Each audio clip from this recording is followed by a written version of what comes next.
सामान्य भोजन और महाप्रसाद में क्या अंतर होता होगा? एक काम करता हूँ, राधा गोविंद प्रभु जी से पूछ के आता हूँ।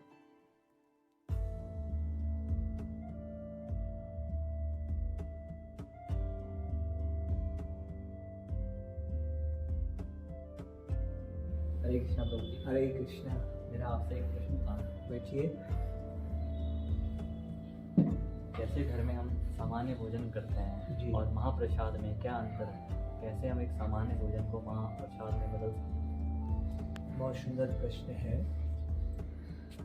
महाप्रसाद और साधारण भोजन, इसको हम ऐसे समझ सकते हैं जैसे कोई आप बाजार से सामान खरीदते हैं तो उस पर कोई मोहर नहीं होता है, कोई मार्का नहीं होता, जैसे एग मार्का होता है, ISI मार्का होता है, तो वो एक साधारण सी चीज़ होती है, उसका इतना रिलायबल नहीं होता है। लेकिन वही जब उस पर मोहर लग जाता है तो उसका क्वालिटी विश्वास के योग्य होता है।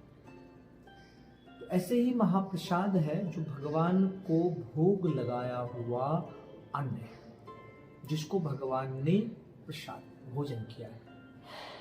भगवद गीता में भगवान कहते हैं, यज्ञ शिष्ट सिना संतो मुच्यन्ते सर्व किल्बिषे भुंजते ते प्रभम पापा ये पचंती आत्मकार।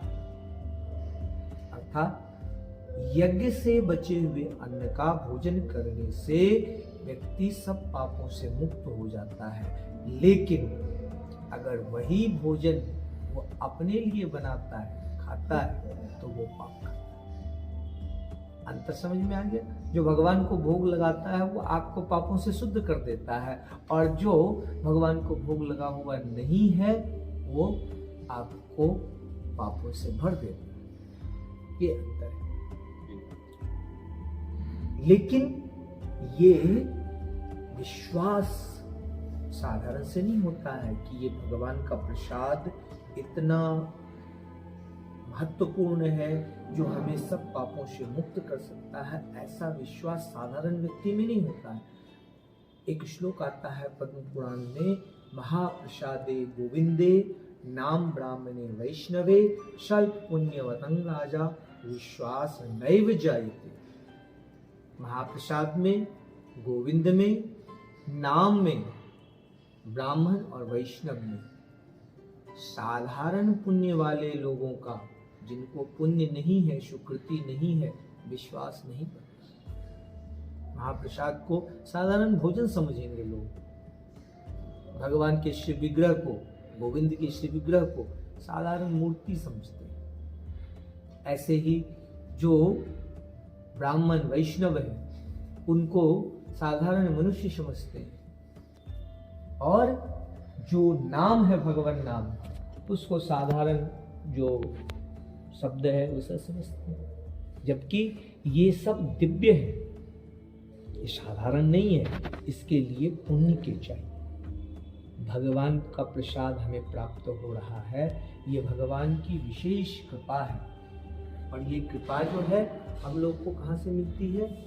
ये पार्वती देवी जो भगवान शंकर की अर्धांगिनी है, उनकी कृपा से हम लोग को ये महाप्रसाद प्राप्त है। इसकी एक बहुत छोटी सी कथा है, बड़ा सुंदर कथा है कि एक बार नारद जी के मन में ऐसा भाव आया कि भगवान का महाप्रसाद नहीं मिला हमें, क्या करूं कि भगवान का महाप्रसाद मुझे प्राप्त हो। तो चले गए बैकुंठ, जहाँ भगवान विष्णु विराजमान होते हैं, लक्ष्मी माता उनकी सेवा करती है। तो उन्होंने जाकर के लक्ष्मी जी की सेवा करी। उनका जो भगवान की सेवा करती है उसमें बहुत सारा मदद किया, हेल्प किया। तो लक्ष्मी देवी जो है प्रसन्न हुई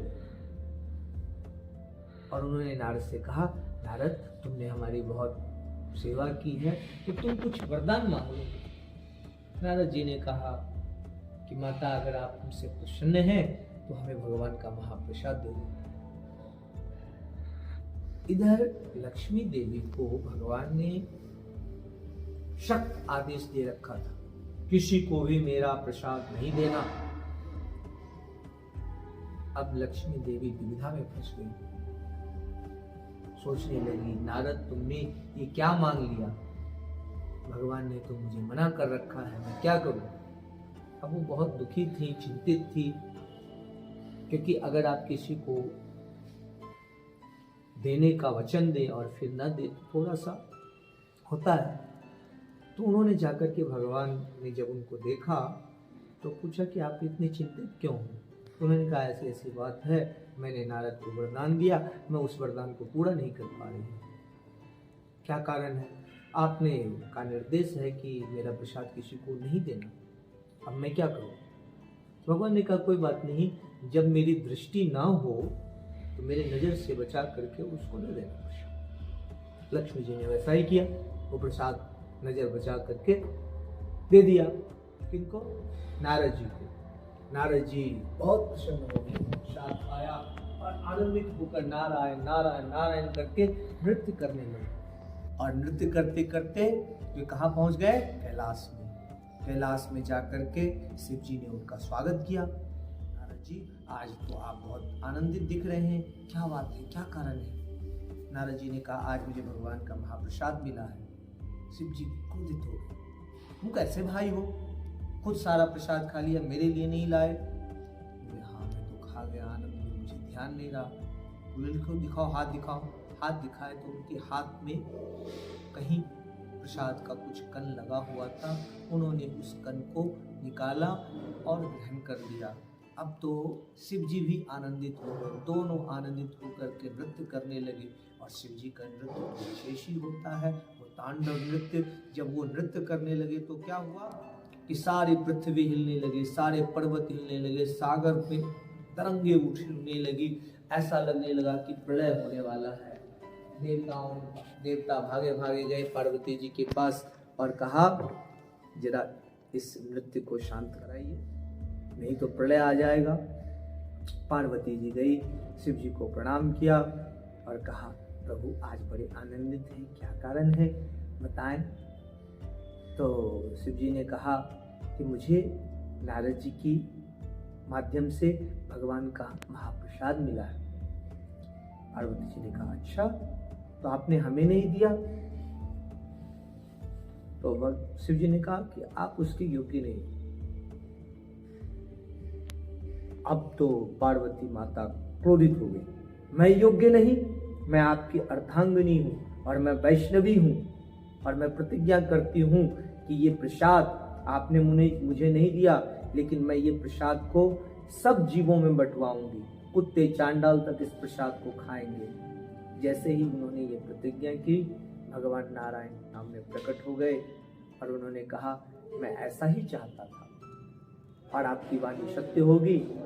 मैं कलयुग में जगन्नाथपुरी में जब भगवान जगन्नाथ के रूप से विराजमान होऊंगा और आप वहाँ विमला देवी के रूप में विराजमान होगी। मेरा प्रसाद सबसे पहले आपको प्राप्त होगा और आपकी कृपा से सब जीवों को यह प्रसाद प्राप्त होगा, कुत्ते चांडाल तक इसके प्रसाद के अधिकारी होंगे।